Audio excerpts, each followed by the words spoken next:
¿Y no tenés susto de que eventualmente Kaiser haga lo mismo que hizo José Antonio Kast con Sebastián Piñera? En ese momento donde se firmó ese acuerdo que permitió la salida institucional, pero ¿qué habría hecho distinto un presidente si hubiese estado José Antonio Kast en el momento del acuerdo constitucional? ¿Qué crees tú que habría hecho José Antonio Kast? ¿Cuál es la razón de fondo para ti como líder político de decir, sabéis que la UDI ya no es lo que me representa y necesito algo nuevo? ¿Fue en esa instancia en que Kaiser decide quebrar con ustedes? Tenemos aproximadamente 300.000 personas ilegales en Chile y que esas personas se van a empezar a ir el 11 de marzo, si es que no se fueron antes. ¿Cómo lo van a hacer? ¿Quién los va a recibir? ¿Cómo están ustedes? Muchas gracias por acompañarme una vez más en este nuevo capítulo de Felipe Podcast. Tenemos invitado hoy día realmente muy relevante para el momento político que vive el país. El presidente del Partido Republicano, brazo derecho de José Antonio Kast, actualmente senador electo, así que felicidades Arturo Esquella. Y además, debo decir, me tocó compartir con él 4 años de diputado. En ese minuto Arturo estaba en la UDI, yo estaba formando recién el movimiento Evópoli, así que tengo una muy buena impresión de Arturo como diputado. Claramente hoy día están viviendo un momento muy relevante para Chile. Primero, felicidades por la elección. Segundo, felicidades por el resultado de José Antonio Kast. Aquí creo que todos, por lo menos muchos de nuestros auditores, queremos que gane en segunda vuelta. Estamos trabajando para eso. Y hoy día te quiero invitar, Arturo, a poder... La primera pregunta que tenía preparada para ti era, quiero ir un poco más atrás en el tiempo. ¿Qué hizo que Arturo Esquella decidiera, siendo que había sido formado el movimiento gremial, fuiste la FEUC, con Jaime Belolio, con la Daniela Peñalosa, con varios compañeros de ruta, estuviste como diputado de la UDI? ¿Qué hizo que tú decidieras irte de la UDI y emprender un nuevo camino con José Antonio Kast? O sea, ¿cuáles fueron las razones más profundas que hacen de decir, ¿sabéis qué? Y que en el fondo se reducen, ¿cuál es la diferencia para ti, perdona que lo refrasee, entre el Partido Republicano y la UDI, como la conocemos? Que hizo que tanto así no solamente te fueras y armaras un partido con José Antonio Kast, que es muy exitoso, tuvo muchos resultados importantes en la elección parlamentaria y en la presidencial, sino que además ni siquiera fueras parte de la coalición con la UDI. O sea, te fuiste fuera de la coalición. ¿Cuál es la razón de fondo para ti como líder político de decir, sabéis que la UDI ya no es lo que me representa y necesito algo nuevo? Bueno, supongo que este programa dura como 6 horas para contestar. No, dura 45 minutos. No, primero muchas gracias por la invitación, Felipe. Efectivamente nos tocó ahí compartir, incluso antes, cuando tú eras ministro, yo ya estaba en el primer periodo y nos tocó sacar adelante varias cosas en el gobierno primero de Sebastián Piñera. Y claro, después entraste a la Cámara y evidentemente que se dio un trabajo bastante bueno y positivo. Con el paso del tiempo, yendo al corazón de tu pregunta, como que en la medida en el fondo que fue avanzando el partido político que desde sus inicios fue la UDI y se fue transformando en un partido muy grande y el tamaño, aunque parezca algo frívolo, efectivamente juega un rol importante. Fue como dejando de lado ciertas materias que para uno eran fundamentales desde el punto de vista de ir más allá únicamente de ganar elecciones. Porque en el fondo esa parte se hacía súper bien, se logró en el fondo dar con la tecla que te permitía tener buenos resultados, las elecciones de concejales, de alcalde, qué decir en el Parlamento. 40 diputados llegaron a tener. 40 diputados, efectivamente me tocó participar de esa bancada. Pero a la hora, digamos, de querer ir un poco más allá o de hacer la pega más desde la perspectiva de lo que hace la sociedad civil en términos generales, me da la impresión de que la manera de entender por parte de la ciudadanía la política era en esa línea. Y hubo ciertas decisiones en el fondo que en la UDI te fueron diciendo, chuta, no me siento muy representado. Hay una que la tengo muy grabada, que si bien éramos oposición, en ese segundo periodo que me tocó estar de diputado, donde la UDI se suma con mucha fuerza a la reforma tributaria que empujaba, digamos, el ministro Arena en ese entonces. Y la verdad, uno conversaba, probablemente nosotros mismos debemos haber conversado las cosas negativas que le veíamos. Yo voté en contra, de hecho. Claro, y votamos en contra, yo hice hasta reserva de constitucionalidad, pero en fin, y la última votación por no comprometer en el fondo el partido también, porque uno tiene esa tendencia, digamos, a ser muy disciplinado, por supuesto, me acuerdo que no votamos. Pero más allá de eso, en el fondo tú vas diciendo, bueno, Carlos, ¿cuál es el sentido de formar parte de una organización que como que tiene poco poder de maniobra, quizás por su tamaño, los principios intactos. Si tú pescas, digamos, los principios de la UDI, del Partido Republicano, incluso de Renovación Nacional, son bastante parecidos en lo estructural, pero a la hora, en el fondo, de querer volver, digamos, a las poblaciones, el entusiasmo, en el fondo, por formar gente joven, como que se había ido perdiendo eso. Yo también iba de salida también, eso es un elemento que es relevante. O sea, ¿Por qué ibas yo de había salida? decidido estar solo 2 periodos. No. Siempre, y entré diciendo que era muy importante que los parlamentarios no se anclaran, digamos, en los cargos. Me preocupé de dejarlo incluso grabado en varias radios de mi zona diciendo, mire, grabe esto, porque si es que me acomodo, después me lo tiene que sacar en cara. Estuve 2 periodos, me salí. Y claro, entre medios se empezó a formar un movimiento primero, que no pretendía ser un partido ni menos reemplazar a la UDI, sino ¿No? que No. al principio era un movimiento social, volver, digamos, a las poblaciones, hacer un trabajo muy en esa línea, y después fue agarrando vuelo. Eh, Entre medio José Antonio asume la candidatura independiente, y ahí yo tenía que tomar una decisión, o iba en el fondo con Sebastián Piñera en lo que habría correspondido, digamos, Claro. por ser parte de la UDI, o apoyar a José Antonio. Yo lo apoyé. Me perdonaron el pellejo en mi partido, en ese partido, o sea, en mi partido en ese entonces, En la UDI. en la UDI. Seguías en la UDI apoyando a José Antonio. Seguía en la UDI. Este fue el 2017. El 2017, sí. Y yo creo que me lo perdonaron en el sentido de que no estaba yo de candidato, entonces tampoco era tan grave. Y me mantuve en la UDI, no renuncié, porque tenía la idea, y creo que es razonable, de que si me habían elegido por ese partido, yo terminara el periodo siendo, digamos, de la UDI. Y después, con el tiempo, bueno, cuando uno deja el Parlamento, uno tiene que dedicarse a sus propias cosas. Me tuve que reinventar, me metí a la academia, estuve estudiando un máster entre medio, en fin, y fuimos armando Acción Republicana, y al final se tomó la decisión de armar, digamos, un partido propiamente tal.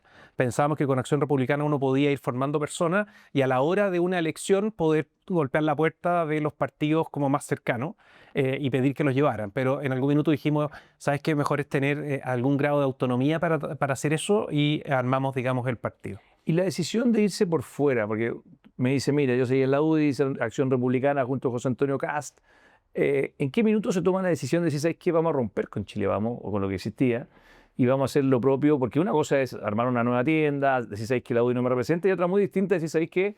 La coalición completa no me representa y por lo tanto voy a ir a primera vuelta y somos proyectos políticos completamente distintos. Yo no sé si completamente distintos, pero sí se toma una decisión de en el fondo plantarse aparte de lo que era el segundo gobierno de Sebastián Piñera para el estallido. Yo no sé si recuerdas, digamos, el detalle. Antes simplemente teníamos un parlamentario y estábamos formando el proyecto ¿Quién era el político. parlamentario? Era Ignacio Urrutia, que se había quedado, era diputado todavía porque venía de antes, Venía de la UDI, decirle cómo era venía la de UDI. la UDI. Y nosotros lo que hicimos fue, o sea, poner los acentos de lo que creíamos correcto. Muchas veces, o la inmensa mayoría, coincidía precisamente con la voz o con lo que levantaban los parlamentarios de ese entonces Chile Vamos. Pero a la hora de enfrentar el estallido con una respuesta en el fondo más institucional en la vía de cambiar o proponer cambiar la Constitución, eso efectivamente no nos gustó. Y ese es el momento en donde se genera esta ruptura que tú señalas. El mismo José Antonio dice, mire, desde ahora en adelante entonces nos tenemos que entender como una suerte de oposición al actual gobierno, porque no lo compartíamos. Bueno, todo lo que vino después en la era constitucional que tuvimos en Chile, la verdad está escrito, ya pasó, pero efectivamente esa es la razón por la cual nosotros nos situamos al frente, más allá de diferencias pequeñas que pudieran haber. Ahora, Pero José Antonio ha matizado, lo he leído, y que dice que no habría sacado a los militares a la calle, que qué habría hecho distinto José Antonio Cast en ese momento donde se firmó ese acuerdo que permitió la salida institucional, que finalmente, yo creo que afortunadamente se rechazaron los dos procesos constituyentes, pero qué habría hecho distinto un presidente si hubiese estado José Antonio Cast en el momento del acuerdo constitucional. ¿Qué crees tú que habría hecho José Antonio Cast? no soy José Antonio Cast, pero te puedo hablar O por tú. mí. Yo creo que efectivamente había que avanzar en la lógica de que lo que estaba en riesgo era el Estado de Derecho. y que había hoy día, bueno, cosa de leer y aprovecho de promoverlo, digamos, el libro de Sergio Mico, que es bien interesante. Había detrás, digamos, una pretensión política muy fuerte de romper, digamos, con un gobierno democráticamente elegido, y creo que cuando estuvo en la disyuntiva el presidente Piñera de avanzar por la vía de la fuerza, no es que él no quisiera avanzar con eso, sino que simplemente no tuvo el respaldo en las Fuerzas Armadas.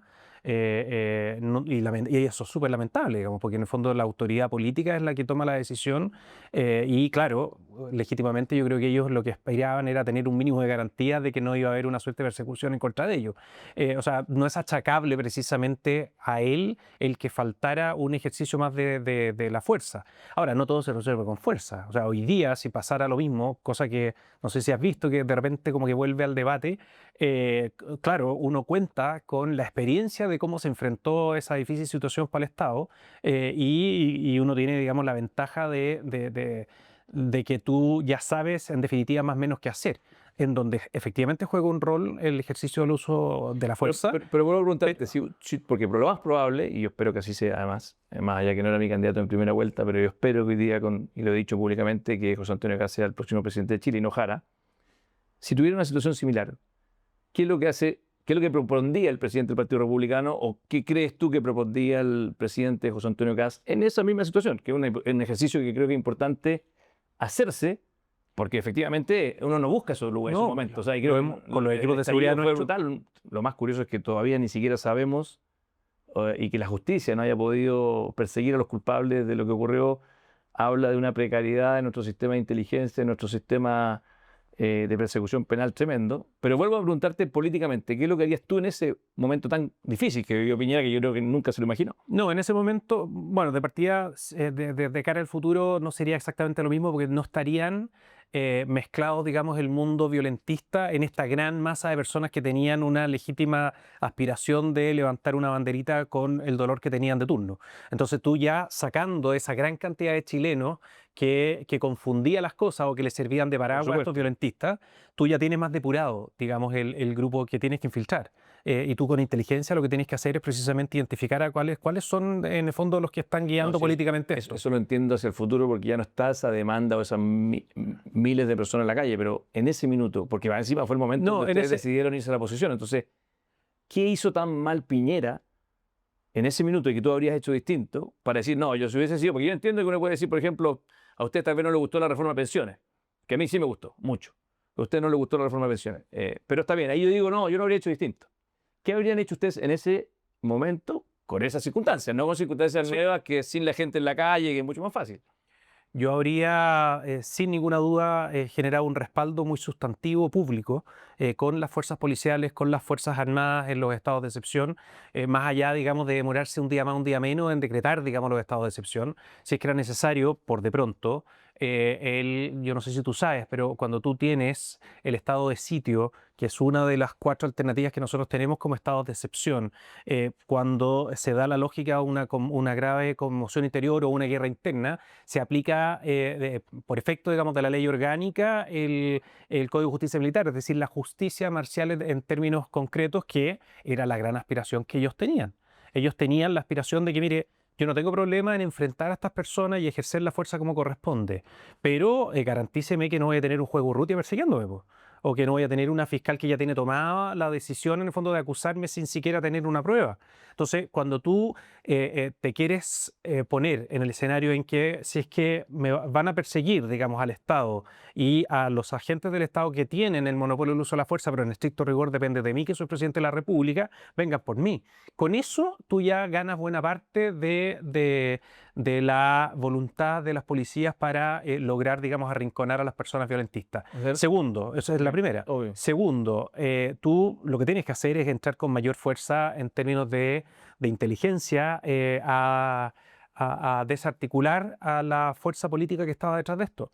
Es bien fácil, Felipe, y no quiero caer en esa disyuntiva de ser general después de la guerra, porque es obvio, y alguien que nos está viendo podría decir, chuta, con esta cantidad de años de análisis y documentos que uno le ha tocado leer y estudiar, es bien fácil decir lo que está diciendo este señor.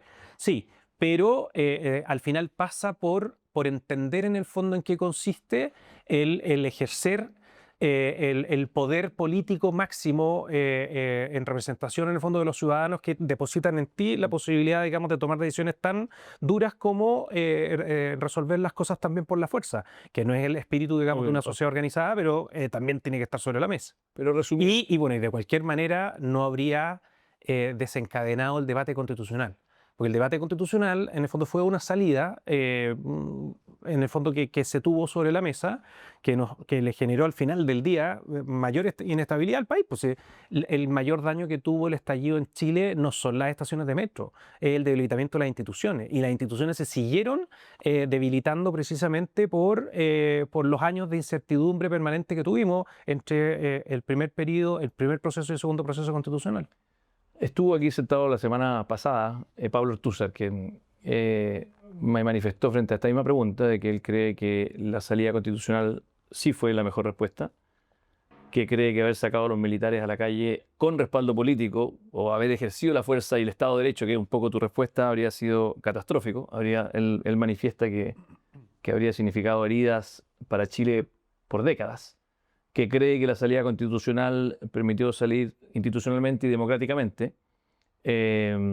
Yo sí estoy consciente de que la salida constitucional tuvo un riesgo grande. O sea, en el fondo, Sebastián Piñera tomó una ruta, el apoyo de varios otros, no fue el único, que permitió, creo yo, con un lápiz y un papel, salir de una situación donde el ejercicio de la fuerza, que yo estoy de acuerdo contigo, que era completamente legítimo porque está en nuestra Constitución, se puede ocupar, independiente de que hubiese sido institucional el uso de la fuerza, puede generar heridas, creo yo, mayores, mirándolo en perspectiva, que una salida institucional como la que tuvimos.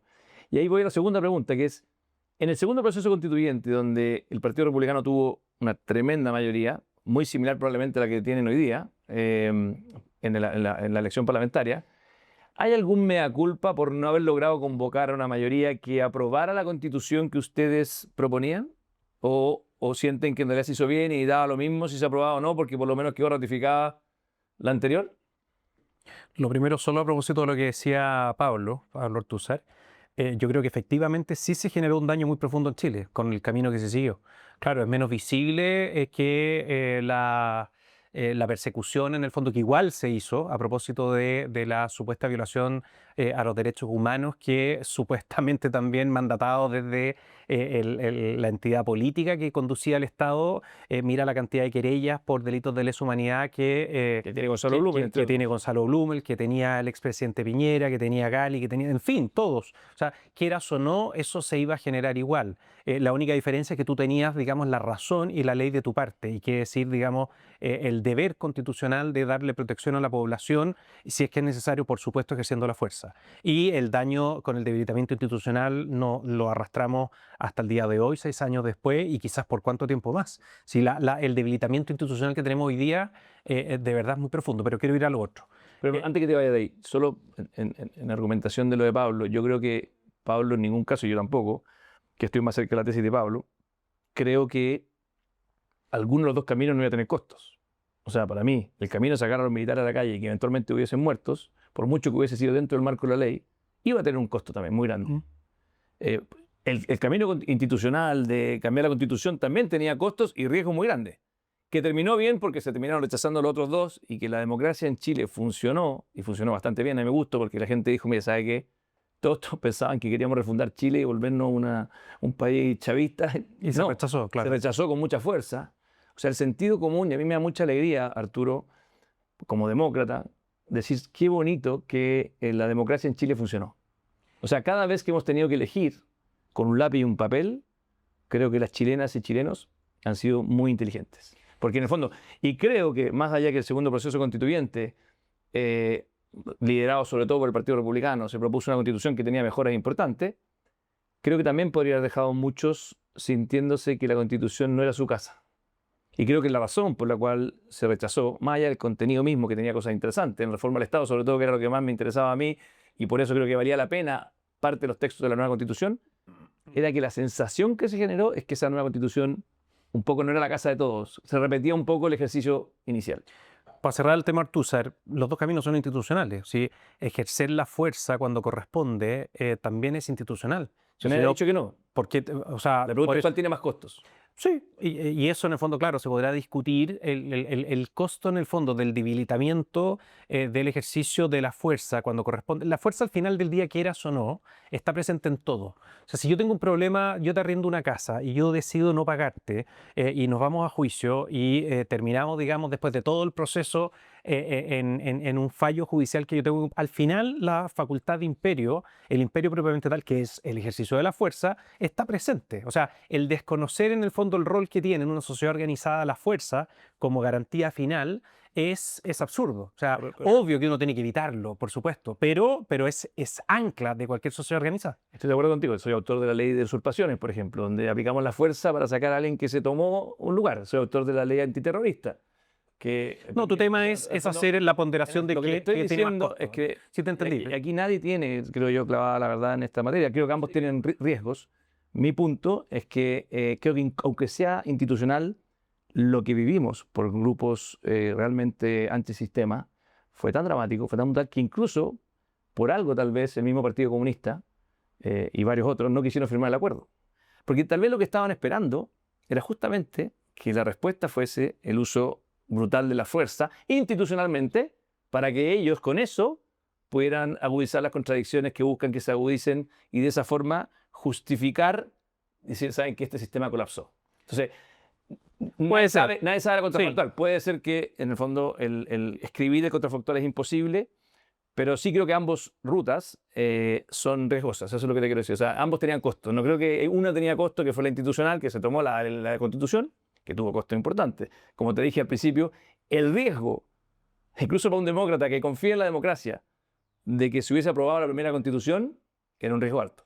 Sí, efectivamente. Pero yendo para no quedarnos pegados Sí. en el tema, a nosotros cuando nos tocó tomar la decisión, al día después de que se había ganado el rechazo el 4 de septiembre del 2022, la verdad es que obviamente nos opusimos, consideramos que no tenía mucho sentido, digamos, si recién un 62% de los chilenos decía No. que ya había, que no, el camino no era, digamos, cambiar la Constitución, al menos con lo que se había planteado ahí. Pero teníamos que tomar una decisión, si se va a avanzar en esto o queremos estar adentro o no. Tomamos la decisión de, por supuesto, competimos en todo Chile, nos fue muy bien.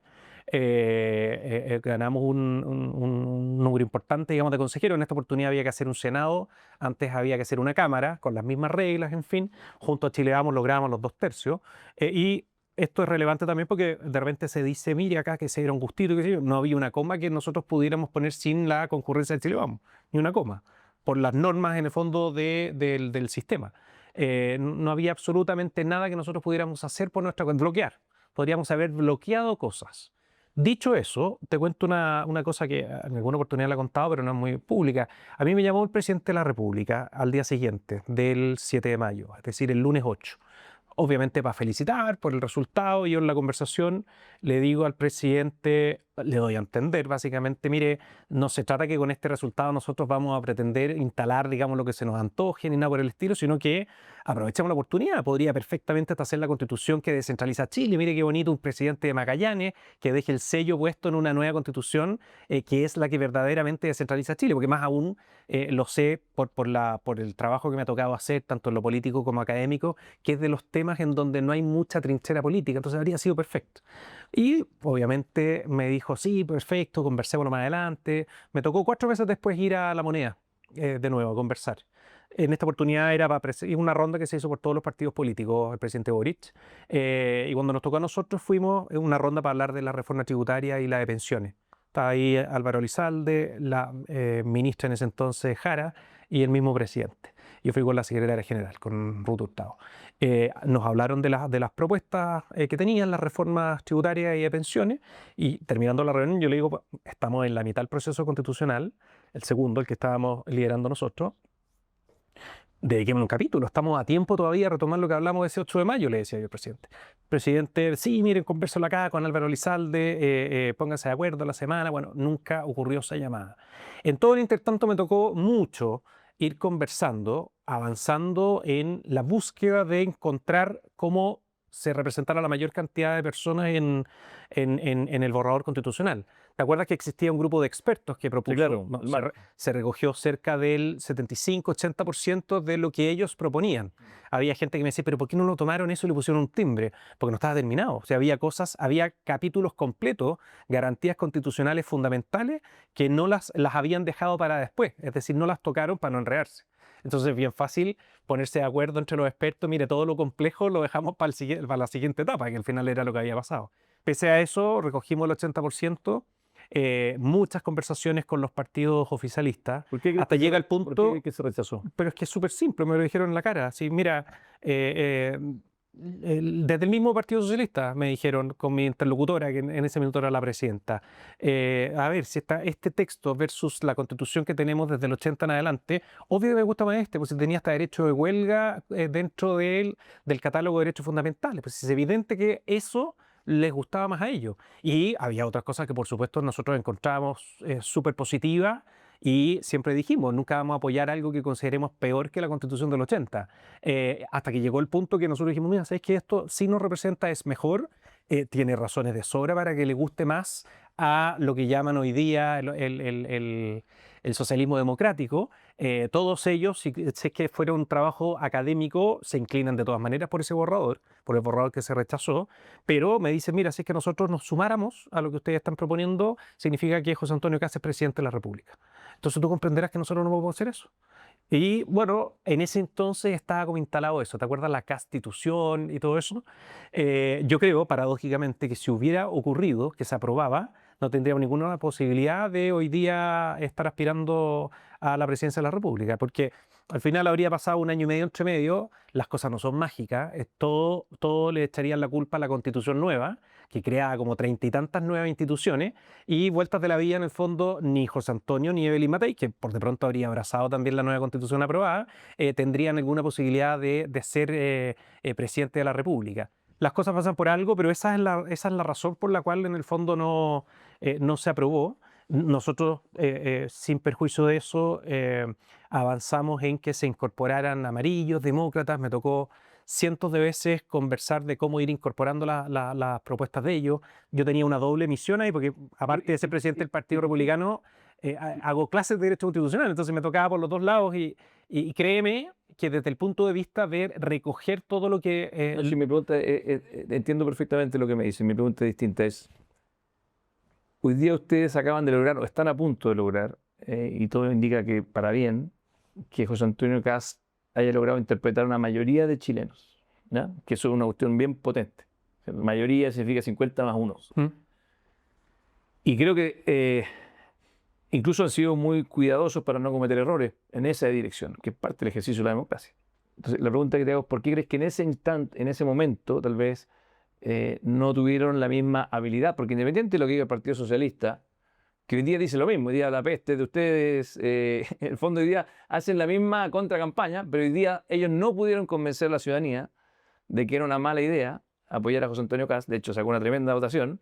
Y en ese minuto no lograron convencer a la mayoría de los chilenos, 50 más 1, de ese proyecto, que era un proyecto igual súper importante. Los gobiernos son de 4 años. Cambiar una constitución no ocurre una vez al siglo, o bueno, no al siglo, pero cada 20, 25 años. Entonces, ¿no creen que ahí tuvieran una oportunidad de haber construido una mayoría, como creo que sí lo están haciendo hoy día? Sí, pues la respuesta es súper simple, se me había ido en el fondo el foco de tu pregunta. Claro, en la medida que nosotros nos acercábamos más al centro, se te iba desbandando por acá, pues.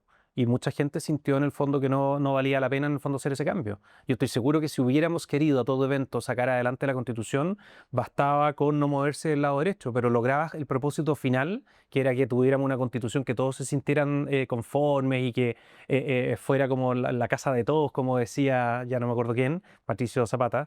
No, pero no costaba nada, yo estoy seguro de eso, por un tema de votos. Al final del día era un 3% de las personas que votó rechazo desde la derecha, que votó en contra, desde la derecha, al final termina siendo un 6 si es que se mantenían a este lado y ahí tenían los votos. Pero no podríamos haber inclinado la balanza hacia ese lado. Personalmente yo no era partidario de tratar de hacer eso porque al final, se te lejos de... Se te iba por la derecha también, te podía... No, al final no logras el propósito.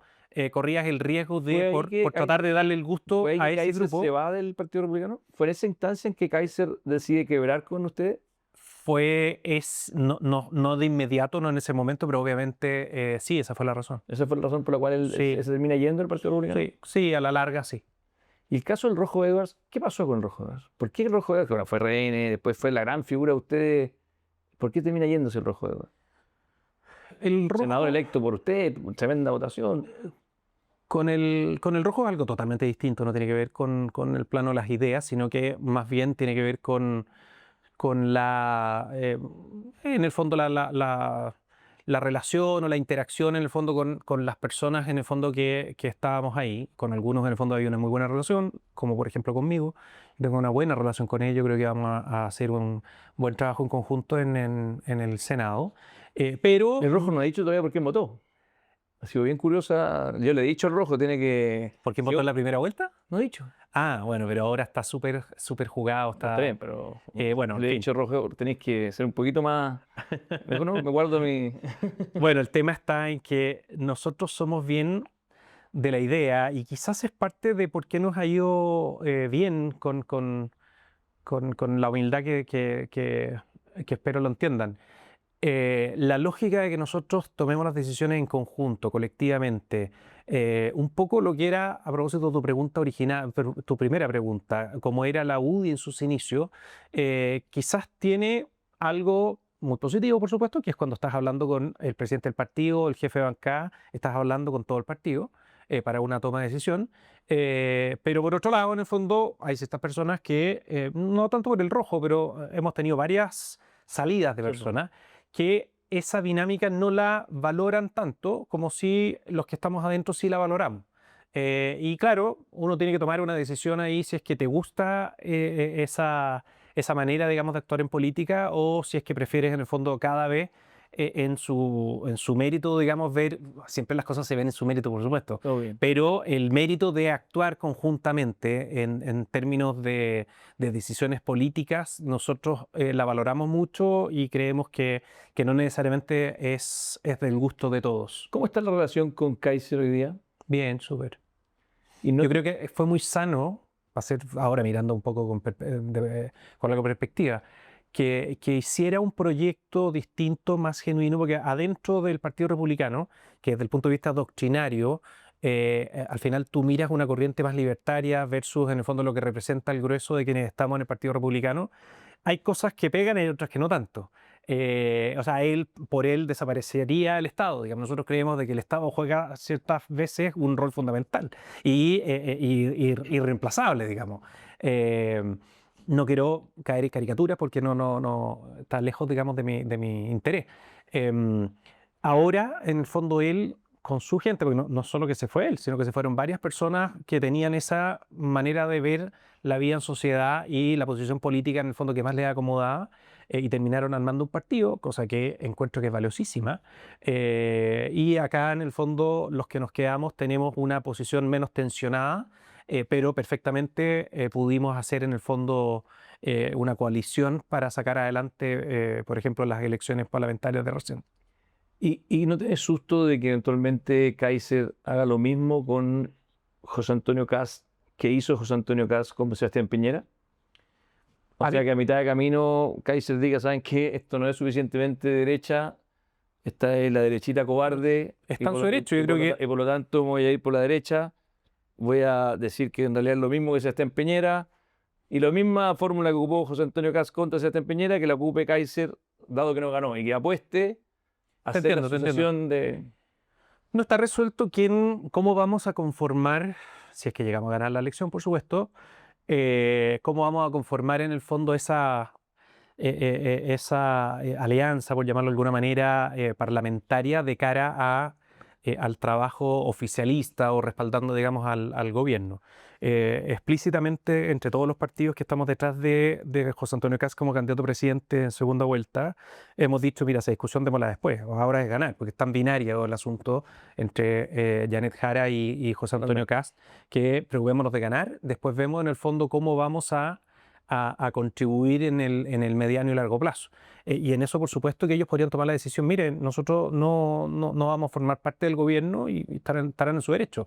A mí la tranquilidad que me da es que en un gobierno de emergencia como el que hemos planteado, no tengo ninguna duda que la agenda de seguridad en prácticamente su totalidad y en lo que es reactivación económica y lo que es, en, qué sé yo, de regulación desde el punto de vista en materia medioambiental y otras cosas más, van a votar en la línea de lo que el gobierno va a estar proponiendo. Eso, o sea, no tengo la duda de ellos, ninguna duda de ellos, y ojo, no tengo la duda tampoco de la gran mayoría de los parlamentarios del PDG, que para muchos son todavía un misterio porque no los conocen, pero yo sí me di el trabajo de mirar más o menos lo que decían en campaña, y muchos estaban en una línea totalmente en órbita con lo que nosotros hemos planteado, particularmente en desregulación, en materias tributarias, en el fondo el rol que tiene el Estado, en evitar los abusos del Estado, qué decir en materia de seguridad, en fin, o sea, creo que ahí vamos a tener una mayoría importante, más allá de lo que hagan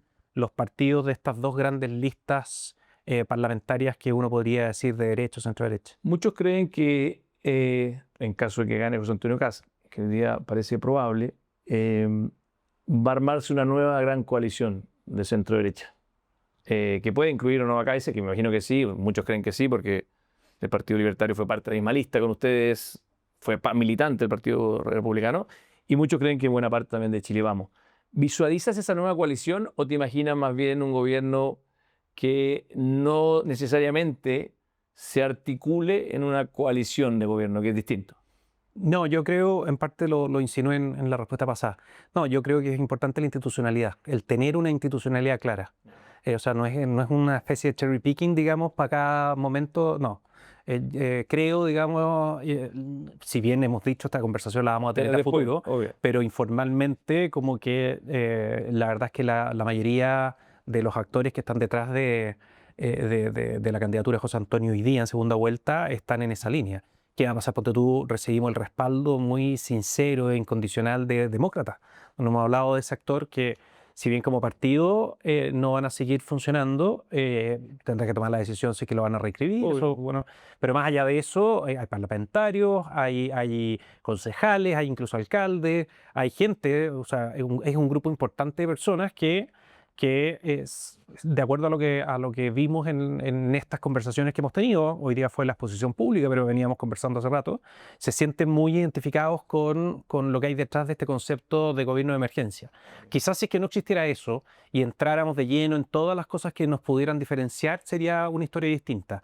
Pero como hemos dicho, y muy genuinamente, esto no es para la foto ni para la franja electoral, tenemos una emergencia a tal nivel en materia de generación de empleo, es decir, del estancamiento económico y el ingreso, digamos, del crimen o el crecimiento del crimen organizado hasta llegar a un momento en donde pasaste el punto de inflexión y simplemente perdiste el control como Estado, de que se justifica en el fondo que no nos fijemos en las cosas que nos distinguen, sino que concentrémonos al menos en estos 4 años en sacar en conjunto esa agenda. O sea, se podría decir que entre líneas plantea la posibilidad de generar una coalición de emergencia. Claro, que va desde demócratas hasta libertarios, ahí con la libertad de quienes quieran estar o no. O sea, nadie va a ponerle una pistola a nadie para que se sumen o no se sumen, Obviamente. sino que es algo que tenemos que ir construyendo y para eso vamos a tener un gran verano de conversaciones. Dijiste que uno de los temas donde había más acuerdo y que yo coincido es el tema de seguridad, que es probablemente la madre de la gran batalla donde todos los chilenos sienten que aquí y allí, yo creo que sí hay un mérito muy consistente de republicano y de José Antonio, que creo que fue probablemente el que mejor leyó esa angustia ciudadana brutal. Y yo te aseguro que mucha gente votó por José Antonio Kast, más allá de su compartir o no sus valores religiosos, dijo, miren, yo a él le creo, viene diciendo esto mismo desde hace mucho rato, y por lo tanto, el que más le creo en esta materia es a él. Entonces ahí yo te pregunto, un tema más programático, aquí me sale mi lado más de profesor universitario, yo hago clases de políticas públicas en la universidad, y ¿cuál es para ti la reforma que van a hacer o cómo tienen pensado la reforma institucional en materia de seguridad que nos permite ser optimistas de que se va a cumplir la expectativa? Cosa que todos queremos, sin lugar a dudas van a contar con mi apoyo y el de todos, yo creo que mucha gente, pero quiero preguntarte si tuvieras que describir en 3 minutos, 4 minutos, ¿cuáles crees tú que son las reformas que van a impulsar o que tiene pensado impulsar José Antonio Kast? Más allá de lo que dice el programa, que muchas veces es muy extenso, ¿dónde está lo que tú crees que es lo más relevante de cambios que van a hacer en materia de seguridad que nos permita ser optimistas de que efectivamente la seguridad va a cambiar? Nosotros el corazón del plan de recuperación territorial, como hemos llamado, tiene que ver con desbaratar las bandas de narcotráfico y de crimen organizado. Y al mismo tiempo tú podrías considerar el terrorismo en el sur del país. De paso, en el fondo, la delincuencia habitual, pero esa siempre va a existir en mayor o menor medida. Tú sí puedes erradicar el crimen organizado si es que aprietas las perillas que corresponda. ¿Cómo se hace? Tuvimos la oportunidad de ir a revisar en profundidad el modelo de seguridad implementado en El Salvador. Y para serte franco, llegamos con una gran incógnita con que nos íbamos a encontrar. Fuimos junto a José Antonio. Podía hacer cualquier cosa y nos encontramos con un sistema bastante bien pensado desde el punto de vista de cambiar un poco la lógica tradicional de persecución y sanción penal. Ellos dieron vuelta incluso hasta la manera de enfrentar desde el punto de vista del Ministerio Público las investigaciones penales. Implementaron tipos penales que apuntaban a la pertenencia de las organizaciones criminales más que los delitos corrientes asociados, digamos, al crimen organizado. Extorsiones, secuestro, que decir homicidio. Está muy bien, todos esos en el fondo giran en torno al crimen organizado, pero el hecho de pertenecer a una banda criminal, que alguien podría decir, mira, por el solo hecho de organizarte hay una colisión con el derecho, una garantía constitucional, derecho a asociarse libremente, sí, pero cuando la asociación es precisamente en torno ilícito, se justifica que con toda la fuerza del Estado tú sanciones severamente eso. Fue lo que hicimos con la ley antiterrorista. Hoy día la nueva ley aprobada tipificó el delito de pertenecer a una asociación que tuviera esos fines, independiente que no se haya ejercido todavía el delito. Es que, exacto. Va en esa línea, te digo. Hay dos tipos penales ahí que son nuevos, pero que no tienen precisamente una pena asociada que te permita el generar una anticipación en la labor policial. En la terrorista sí, te informo. Soy autor de esa ley y la aprobamos. Sí, en la terrorista no existe para el narcotráfico o para otro tipo de crimen organizado. Pero cualquier persona, incluso se hizo para el llanero solitario, se llama, que en el fondo era el que estuviera solo haciéndolo. Y esa fue la gran modificación que hicimos recién hace un año. Estamos hablando de entidades distintas de pena. En esa ustedes hablan de presidio mayor en su grado mínimo. Nosotros estamos hablando de incluso penas que hoy día no están en el catálogo de penas. En El Salvador estamos hablando de presidio mayor en su grado máximo. Ese es el DESDE. Y en el fondo, cuando se trata de líderes de bandas criminales, son de 40 años para arriba. ¿Cuál es la diferencia? Uno podría decir, oye, de 5 años para arriba es más o menos lo mismo. No, no es lo mismo. Porque en el fondo, tú el aparataje estatal, si es que tienes, digamos, algo que es con más fuerza sanciona, digamos, el Estado, tú puedes perseguirlo de una manera más decidida, más determinada, con todas las implicancias que tienen las medidas intrusivas, en fin. Otra cosa, en el Ministerio Público, el trabajo de la Fiscalía, y esto suena contraintuitivo, pero más que seguir el modelo que tenemos hoy día de hacer expertos a las policías y a los fiscales en delitos determinados, es decir, la brigada de homicidio, la brigada de secuestro, los expertos, digamos, en qué sé yo, extorsiones. No, acá tú lo que haces es hacer expertos en la banda determinada. Está el equipo experto, digamos, en los gallegos.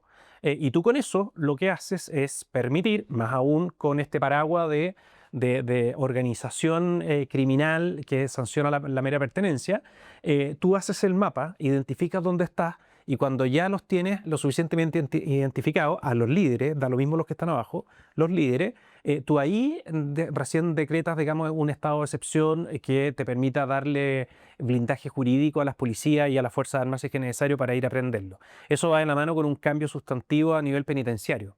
Nosotros tuvimos la oportunidad de estar en el CECOT, en el centro de confinamiento que probablemente a todos les suena las imágenes que han visto en El Salvador.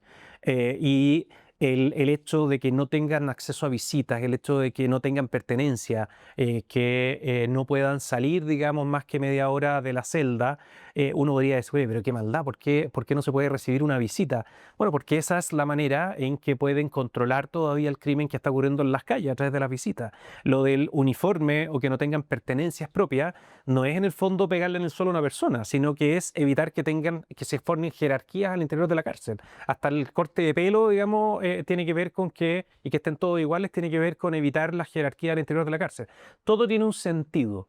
Y obviamente que para eso hay que hacer modificaciones, una segregación mucho más drástica que la que tenemos hoy día. Mucho de todo lo que estoy diciendo no es vía ley, sino que es vía administrativa. Y bueno, hoy día, evidentemente, si es que hubiera algo de resorte legislativo, tendríamos los votos sin ninguna duda. No, mi duda era, y me encanta ver ese nivel de pasión y de sentido de urgencia, mi duda es, porque mucho de lo que tú dices que hay que hacer de la persecución penal, de anticiparse, no depende del gobierno, sino que depende del Ministerio Público. Entonces, ¿cómo cumplir esa expectativa si es que el fiscal Valencia es un ente autónomo, dirige una organización que tiene su propio management, su propia gestión? Entonces, me encanta, pero hay muchos elementos y muchos actores que no necesariamente dependen del gobierno de turno y que eventualmente requerirían, ya sea ley u otra cosa, para modificar el funcionamiento de ellos mismos, partiendo por Gendarmería. Entonces, han tenido tiempo de trabajar aquello con el Ministerio Público, con Gendarmería, para que efectivamente, ojalá el 11 de marzo, si es que llegara José Antonio a ser presidente, estos procesos se implementen con cierta velocidad, o en el fondo es más bien una opinión que uno llega y se encuentra con la triste realidad que dice el fiscal Valencia o que sea, señor, el que hace persecución penal aquí soy yo, señor, el que tiene Gendarmería, aquí hay todo un estatuto administrativo, tenemos los gendarmes que son los que están. O sea, ¿cómo hacer el delivery? Que yo quiero que ocurra, así que créeme que lo hago con... Esta pregunta no es con maldad, al contrario, es con intención. Todas las demás sienten. Lógico, la primera sin maldad. ¿Cómo hacer para que efectivamente el delivery ocurra? Que al final es lo que uno quiere, porque sinceramente, para que no haya alternancia tanto en el poder que hemos lo que tenido en el último tiempo, lo que la ciudadanía siente es que llegan con mucha ínfula. Acuérdate de Boric cuando llegó, tenía las calles llenas, en los 6 meses estaba en suelo. O sea, hoy día tenemos una ciudadanía muy impaciente. Entonces mi duda es, ¿han pensado el aterrizaje de esto para que ojalá esas expectativas finalmente se cumplan y haya un delivery? ¿O tiene susto que efectivamente se encuentren con un sistema que finalmente no permite hacer mucho el delivery y que sea mucho más lento de lo que tal vez la gente espera? No, no solo está pensado, sino que está detalladamente escrito y descrito. En el fondo sabemos exactamente lo que tenemos que hacer. La conexión con el Ministerio Público es mucho más de lo que tú planteabas. En el fondo ellos, imagínate solo con esto, la cantidad de órdenes de detención que hoy día, evidentemente que en el contexto del trabajo de la Fiscalía están, pero no se pueden llevar a efecto simplemente porque no se tienen los medios o no se tienen las herramientas policiales en el fondo para poder conseguirlo. No sé si tuviste la oportunidad de ver una pauta, no creo en realidad, pero una pauta en detalle que hicimos con el general Basaletti, en donde hablábamos de, no me acuerdo el nombre que se le puso pero debe ser de los últimos grandes que están en nuestras web. Grande me refiero a con presentación, con detalles, presupuestos, en fin. Que habla precisamente de cómo tú vas a generar control en los lugares críticos, precisamente para ir buscando a las personas que hoy día son prófugos de la justicia. Cómo tú vas arrinconando, esto se me fue de habértelo comentado a propósito del estallido, eventuales futuros estallidos, el cómo tú le subes el costo a las personas que participan medio sin saber, porque mucha gente es joven que no mide las consecuencias. Tú tienes que transmitirle, digamos, de que acá no solo está en riesgo una pena por el delito asociado, digamos, de robo en lugar habitado o daños, digamos, en propiedad pública o privada o delito de incendios, que es muy alta la pena, sino que además una sanción desde el punto de vista del Estado. Cuando hablamos de este registro de vándalos que van a tener algunas sanciones en el plano, digamos, de los beneficios públicos que ellos podrían tener o sociales, la TNE, por poner un ejemplo, no se ha definido todavía cuáles, pero en el fondo que genere una atracción incluso en las familias que identifiquen que su hijo está participando en estas barricadas o qué sé yo. Volviendo al tema del Ministerio Público, evidentemente que hay una coordinación, tiene que haber una coordinación, eso se da hoy día con el gobierno de Boric. Cuáles son los lineamientos en el fondo de la política criminal, de la investigación, cuáles son los cambios legislativos que al Ministerio Público le gustaría hacer para poder mejorar, digamos, la persecución y sanción. Por ejemplo, perdón la lata, pero son cosas muy técnicas, pero el hecho de que desde el momento en el fondo de que cuando se presenta un catálogo de pruebas por parte de la Fiscalía para poder acusar y te dejan fuera de ellas, o sea, el juzgado de garantía te deja fuera varias de las pruebas que tú estás presentando en la audiencia en cuestión. Y tú no puedes apelar. O sea, el fiscal no tiene ni siquiera la posibilidad de apelar para que le recojan en el fondo un pliego de pruebas. No sé si te acuerdas del caso Pietronello. ¿Te acuerdas de ese joven que fue en una moto, puso una bomba afuera de un Banco Santander en creo que Portugal o en alguna calle así, que perdió la mano, porque le explotó como la bomba en la mano? Bueno, todas las seguidillas de cámaras de seguridad de cuando él llegó al lugar y se fue del lugar fueron declaradas pruebas ilegales. Y algo que era impresionante, no se pudo valer en juicio precisamente porque no se permitía por parte de la Total. Fiscalía.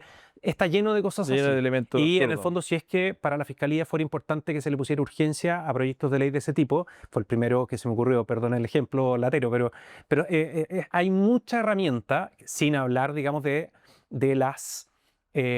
los respaldos en el fondo económico y Eso es muy importante. eso es muy importante y también, digamos, desde el punto de vista de la protección.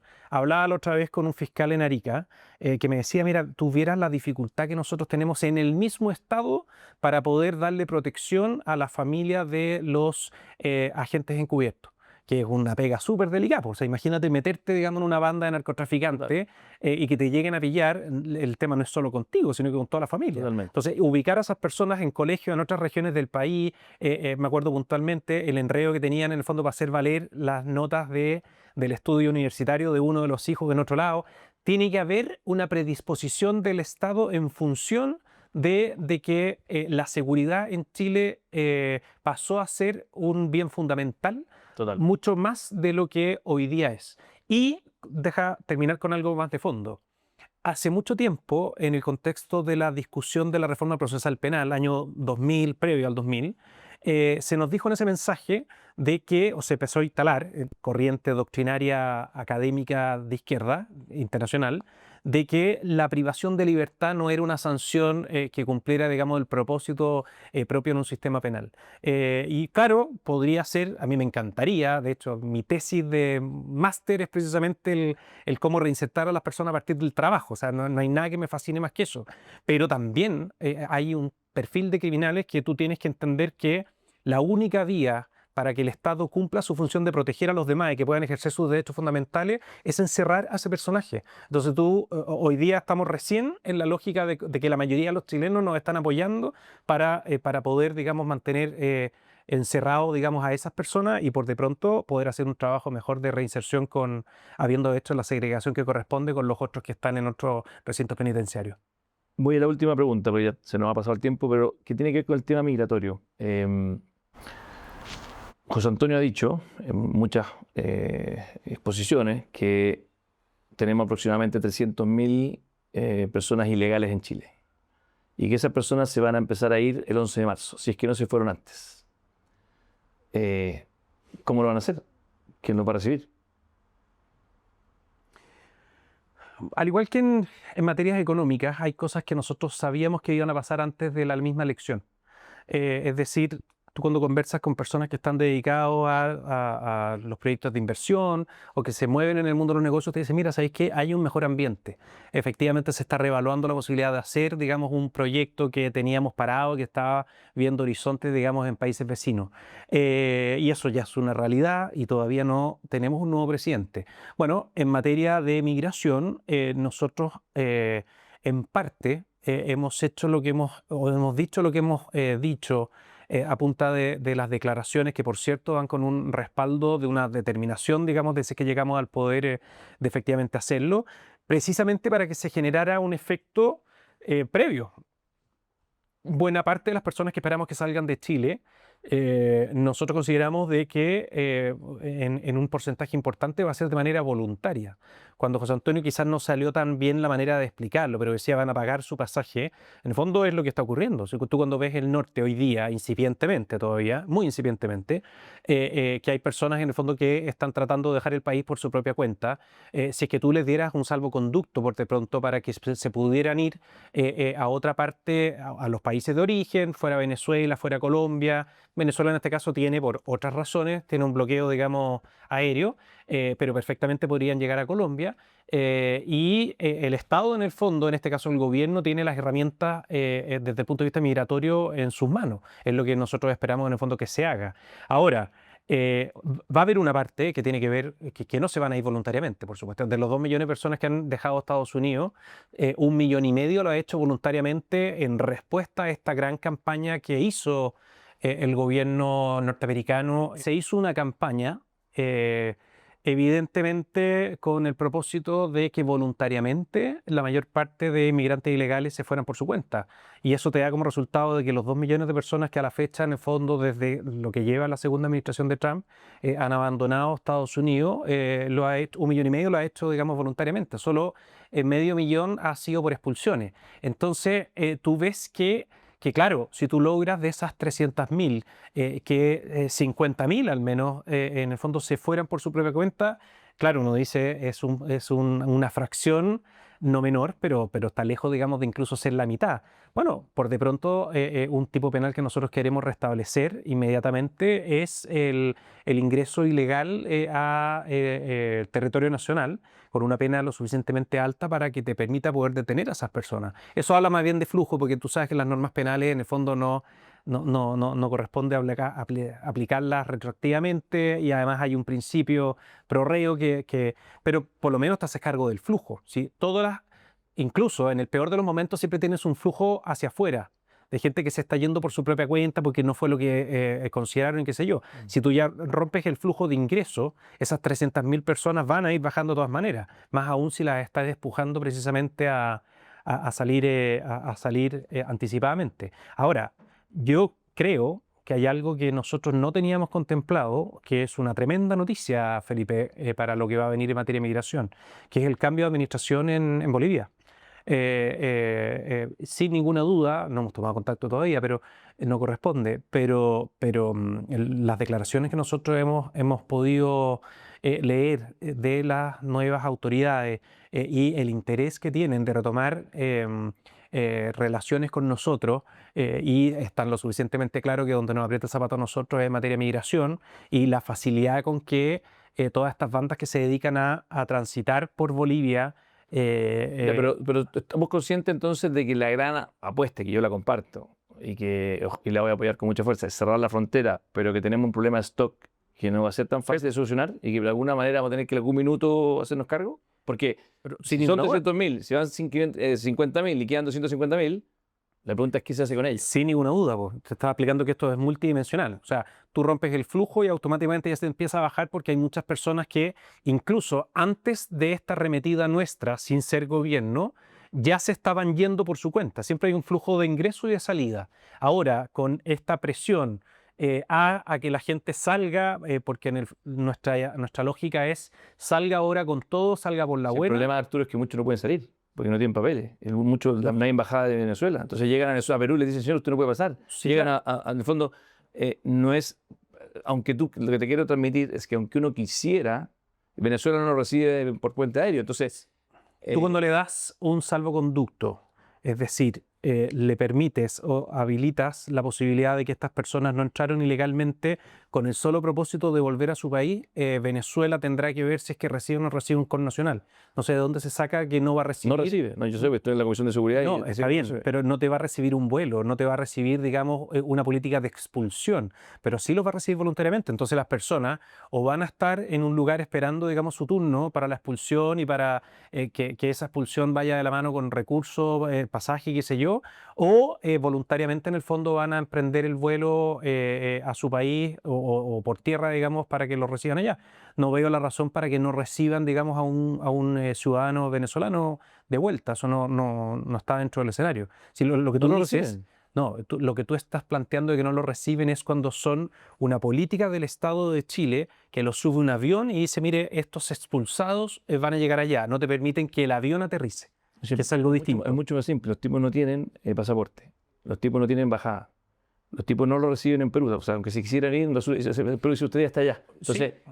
Tú lo que haces en ese caso es generar un acuerdo con los países de tránsito para que efectivamente les permitan un corredor humanitario, como llaman, para que puedan transitar por ese lugar, que eso es relativamente factible, digamos, de lograr, si es que tú tuvieras la voluntad y el acuerdo en el fondo con los países en cuestión. por eso digo, pero eso no depende de ti. O sea, ni siquiera depende de ti como presidente. O sea, en el fondo depende de que Perú quiera recibir a estos tipos con el riesgo que tiene para ellos de que se queden. O sea, con el riesgo que tiene para Ecuador que se queden. Entonces, creo que es difícil. Yo sinceramente, y aquí yo sé que no me han preguntado, pero yo creo que la política migratoria debería ser distinta. Sinceramente, creo que deberían tener un bloqueo a la entrada, como lo están planteando, que yo lo comparto 100%, pero todo el stock que tenemos, incluso creo que desde el punto de vista de persecución penal es mejor, es ponerle como hace Estados Unidos muchas veces, un parol, que es una tarjeta amarilla, a los 250 que no se fueron. Si el señor usted se pasa una luz roja, y yo lo mando de vuelta, o lo meto preso. Pero en el fondo, va a haber que en algún minuto sincerar, creo yo, a esos 250.000 que no se fueron, que además son hoy día susceptibles de entrar en mafias, porque como están oscuros, como están ilegales, y nadie, porque probablemente el 95% de ellos son personas honestas. Son inmigrantes que en el fondo vinieron acá desesperados de una dictadura brutalmente criminal como la de Maduro. Entonces yo creo, siendo que creo que en general, por ejemplo, en materia económica, el Partido Republicano ha sido bastante serio. Al igual como ha sido Bópolis, no son populistas. Me gusta a mí que en materia económica hay una seriedad en el manejo de las políticas públicas, de la importancia de la sostenibilidad fiscal, pero creo que en esta materia de migrante, creo que la solución, así como te escuché en materia de seguridad, que siento que hay un plan más articulado, más probable de llegar a puerto, me asusto que en materia migratoria estén haciendo una promesa. Sí, pero yo no sé si lo entendiste de alguna manera equivocada o no, o yo me expresé mal, pero no creemos que sea automático esto. O sea, no, en ningún caso el 11 de marzo asumimos y se acabaron los 300.000 migrantes. Esto es una política de largo aliento que por de pronto tiene hitos que son relevantes, como es en el fondo implementar el cierre de la frontera con toda la tecnología y con el plan que también dimos a conocer en detalle a través del general Vial, pero es algo que se tiene que ir construyendo. Por de pronto, digamos, tú hiciste una distinción bien importante a propósito de las personas que cometen delitos acá o no. No el delito de haber entrado, eso Claro. solo tiene que ver con el flujo de ingreso. Eso no es aplicable para alguien que hoy día es ilegal que está transitando por ahí. Eso Ok, estamos claros. eso es importante aclararlo. Sí, pero sí con la persona que hace un Y además, robo, si tú robo con si intimidación tú y qué sé yo. defines que el delito de entrar a los nuevos es un delito, evita el efecto llamada. Mira, una gran discusión Entonces, que yo tuve pero vaya a tener que hacerte cargo del stock de muchos años de no haber hecho bien la frontera. en el gobierno número 1 del presidente Piñera, me tocó discutir, porque yo voté en contra del indulto general, de gran parte, digamos, del indulto general, tenía muchas votaciones. Y lo voté en contra precisamente porque había de las 7.000 y tantas personas que se liberaban de la cárcel, o sea, que los sacabas automáticamente para generar espacio y enfrentar, digamos, el hacinamiento, eran personas que estaban condenadas por la ley 20.000. Y muchos de ellos eran personas de otros países. Claro. Entonces, en el fondo, se les dio como un gran perdonazo y se les permitió volver, digamos, a sus países. Yo creo que eso es un tremendo error, porque al final del día las señales, esto tiene mucho que ver con las señales. Mira, lo más grave que te puede pasar en Chile, si es que te va mal, si es que te pillan en narcotráfico, qué sé yo, es que te dejen partir. Hay otra cosa que también es importante y se mezcla con la actividad económica. Muchas personas del mundo agrícola nos han dicho, y sabéis que al final del día yo supuestamente quiero creer que estas personas son legales, pero la verdad es que no estoy tan claro, digamos. O sea, me dan el nombre, qué sé yo, pero hay una persona que me decía que el año anterior se llamaba distinto. En eso uno dice, ya, pero si ya están acá, están cumpliendo una función y qué sé yo, ¿cuál es el sentido de expulsarlos o de pedirles que salgan para reingresar? es precisamente la señal. Es la señal de que tú puedes organizar eso. Tú puedes pescar a todas las personas temporeras hacerlos, digamos, ingresar al plan, a la visa temporal, que por lo demás se ha mejorado bastante el funcionamiento durante estos últimos años y puede crecer muchísimo más, pero los tomas, los llevas con contrato de trabajo por de pronto, salen a la frontera más cercana e ingresan como corresponde. Algunos pensarán que eso es absurdo, sí, otros pensamos de que es una señal enorme para la gran cantidad de personas que entró por la ventana pensando que con eso en algún minuto le iba a llegar un perdonazo. Muchísimas gracias, Arturo, por conversar conmigo. Sé que es un tiempo muy intenso. Sinceramente deseo lo mejor para José Antonio, para el Partido Republicano y también para Chile. Por eso desde Bópoli no dudamos ni un segundo el día 1, cuando ganó José Antonio y pasó segunda vuelta, de apoyarlo. Y así que les deseamos lo mejor, sinceramente. Y les vaya Muchas muy gracias. bien por el bien de Chile. Gracias.